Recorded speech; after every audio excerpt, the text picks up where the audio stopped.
Ce soir, on a été nuls. Voilà. On a manqué notre match aujourd'hui, oui. Et là, ce soir, il n'y a rien. Du début à la fin, il n'y a rien. Voilà. Le jugement de Michel Derzakarian est sans concession après la défaite 2-0 des Canaries face à Bastia. Inoffensif, battu dans tous les duels, les Nantais, depuis le début de l'année en championnat, n'y arrivent pas.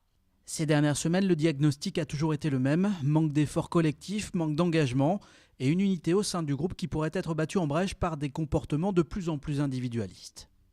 Il y en a certains, ils ne savent pas s'ils vont rester, il y en a d'autres, ils créent l'injustice quand ils ne jouent pas. Voilà, c'est des petits trucs que nous, on constate, on vit tous les jours avec eux. Il y a des déçus. Quand on joue, après, il faut montrer. On peut être déçu quand on ne joue pas, ça je le comprends. Mais quand on joue, après, il faut montrer les qualités.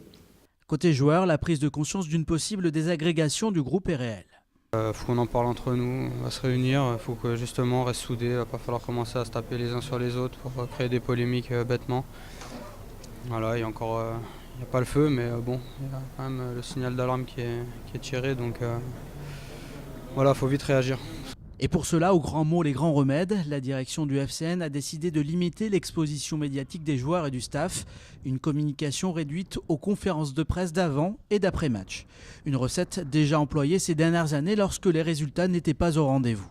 Pour autant, l'accès à la Jaunelière n'est pour l'instant pas restreint.